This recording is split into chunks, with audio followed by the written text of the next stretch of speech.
नमस्कार शेतकरी मित्रांनो, स्वागत आहे आमच्या शेतकरी मित्र या यूट्यूब चॅनलवर। आजचा व्हिडिओ खूप खास होणार आहे। त्याचबरोबर आपल्या सर्व शेतकरी बांधवांना आवडेल अशा विषयावर चर्चा करणार आहोत। हा व्हिडिओ खूप काळजीपूर्वक बघावा, जेणेकरून आपल्या शेतकरी मित्रांना त्यातून मोठ्या प्रमाणात फायदा होईल। तर हा व्हिडिओ आपल्या शेतीविषयी आहे। हे पीक असं आहे की त्यातून शेतकरी मालामाल झाल्याशिवाय राहणार नाही। जर तुमच्याकडे जेमतेम पाणी असेल तर ते तुम्ही पीक हे सहज घेऊ शकता। मित्रांनो, या पिकाला उन्हाळ्यामध्ये खूप मोठ्या प्रमाणात मागणी असते, त्यामुळे त्यातून शेतकऱ्यांना मोठ्या प्रमाणात नफा मिळू शकतो। या पिकाचे दर सरासरी 70 ते 80च्या खाली कधीच येत नाही। खास करून उन्हाळ्यामध्ये या पिकाला खूप तेजी असते। या वर्षीचा उन्हाळा खूप कडक असल्याची शक्यता आहे, तेव्हा तुम्ही हे पीक जर घेतले तर खूप मोठ्या प्रमाणात तुम्हाला फायदा हा होताना दिसेल। मित्रांनो, तुम्हाला योग्य ते नियोजन करावे लागणार आहे, तेव्हाच तुमची शेती ही परवडणारी शेती ठरू शकणार आहे। आज आपण अशा पिकाबद्दल माहिती बघणार आहोत की त्याची मार्केटमध्ये केव्हाही कमतरताच भासते। ते म्हणजे उन्हाळी गवार पीक। हे कमी किमतीत बियाणे मार्केटमध्ये सहज उपलब्ध होते आणि लवकर काढणीस तयार होते। त्यामुळे आपल्याकडे योग्य ते पाणी नियोजन असेल आणि थोडीशी कष्ट करण्याची जर तुमची तयारी असेल तर तुम्ही या पिकाची लागवड करून लाखोंचा नफा मिळवू शकता। तुम्ही बघा, दरवर्षी गवार पिकाला हमखास मार्केट असतेच। तर आपण लागवड पद्धती कशी असावी हे बघणार आहोत। त्याचबरोबर बियाणे निवडायचे तर कसे निवडायचे आणि खते औषधे यांचे कसे नियोजन करावायचे। त्याचबरोबर सर्वात महत्त्वाचे म्हणजे पाणी नियोजन कसे असायला पाहिजे। तर आपण बघू वाण कोणते निवडायचे, जेणेकरून आपले उत्पादन चांगले निघून मोठ्या प्रमाणात नफा मिळू शकेल। तर सर्वात प्रथम वाणांबद्दल माहिती घेऊ।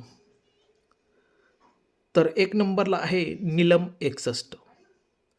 हा वाण खूप मागणी असलेला आणि शेंग ही मध्यम आकाराची असून ती पूर्णपणे गावरान पण दिसत नाही आणि हायब्रिड पण वाटत नाही। त्यानंतरचा महत्त्वाचा वाण आहे निर्मल सीडचा NCB 115।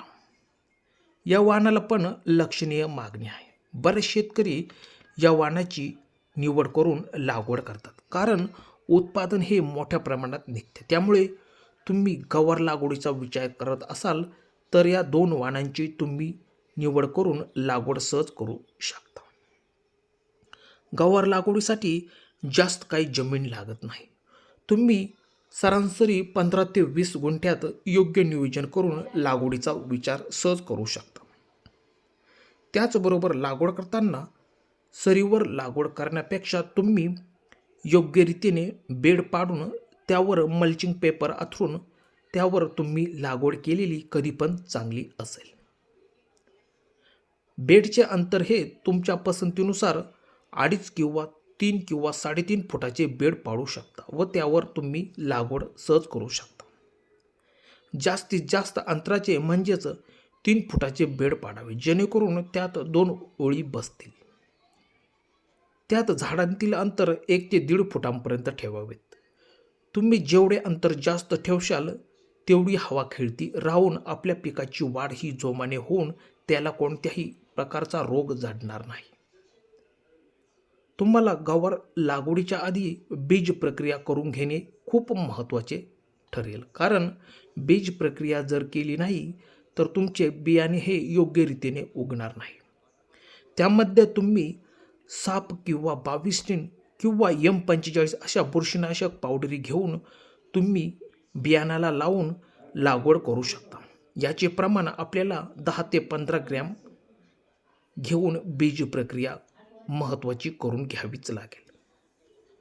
एक लक्षात घ्या, हे पीक उन्हाळी असल्यामुळे पाण्याचे नियोजन तितकेच महत्त्वाचे असते। तुम्ही ठिबक सिंचन पसरून पाण्याचे नियोजन करू शकता। साधारणपणे 2 ते 3 दिवसांनी 1 ते 2 तास ठिबकचे पाणी हे सोडावेच लागेल, जेणेकरून गारवा हा व्यवस्थित राहून आपले पीक हे जोमाने येईल। याउलट फ्लोचे पाणी असेल तर बोलायलाच नको, कारण फ्लोचे पाणी असल्यावर पाण्याचे टेन्शनच राहणार नाही. तर या पिकावर प्रामुख्याने कोणता रोग लवकर जडतो तर त्याबद्दल आपण माहिती बघू. सर्व शेतकऱ्यांना हा कंटाळून सोडणारा रोग आहे, तो म्हणजे भुरी रोग. हा रोग जर योग्य औषध फवारणी नियोजन जर नसेल तर हा रोग आपल्या गवार पिकावर लवकर दिसतो. तर यासाठी आपल्याला बीज प्रक्रिया करूनच लागवड करावी लागेल आणि लागवड ही मध्यम स्वरूपात करावी लागेल. पण एक लक्षात घ्या, तुम्हाला जर वाटले की आपल्या पिकावर भुरी जाणवते तर तुम्ही ताबडतोब बुरशीनाशकांची या ठिकाणी फवारणी करून घ्यावी, जेणेकरून बुरशी न वाढता ती कमी होण्यास मदत होईल. गवारीच्या झाडाला मातीची भर लावताय तर ते चांगलेच असते. त्याने मातीमध्ये पांढऱ्या मुळींची संख्या ही जोमाने वाढते, त्यामुळे गवार पिकाची वाढ पण जोमाने होते. त्यामध्ये तुम्ही खत व्यवस्थापन पण करू शकता.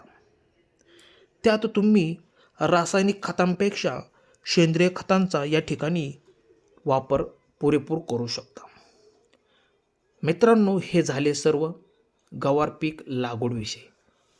त्यानंतर लागवडीपर्यंत आणि काढणीपर्यंत एवढे काही काम नसते, परंतु काढणीची वेळ म्हणजे कसरतीची वेळ मानली जाते. तुमच्याकडे जर मनुष्यबळ असेल तर काहीच अडचण नाही, नाहीतर मजूर घालून गवार तोडावी लागते. पण एक लक्षात घ्या, जर तुम्ही लागवड केली तर तुम्हाला या पिकातून हमखास पैसा वसूल पीक म्हटले तरी चालेल. तुम्ही बघा, बाजारात इतर भाज्यांप्रमाणे गवार पीक किंवा गवार भाजी ही तुम्हाला बाजारमध्ये खूप कमी प्रमाणात दिसते, म्हणजे तुरळक असते. त्यामुळे या भाजीला खूप मोठ्या प्रमाणात मागणी असते. तेव्हा तुम्ही उन्हाळ्यामध्ये गवार लागवडीचा सहज विचार करून लागवड करू शकता. त्यातून तुम्हाला भरघोस असे उत्पादन निघून पैसा वसूल पीक हे मानले जाते. तेव्हा मित्रांनो, कसा वाटला व्हिडिओ? असेच शेतीविषयक नवनवीन व्हिडिओ बघण्यासाठी आमच्या शेतकरी मित्र चॅनलला जर अजूनही सबस्क्राईब केलेले नसेल तर सबस्क्राईब करून बेल आयकॉन दाबायला विसरू नका. मित्रांनो, धन्यवाद.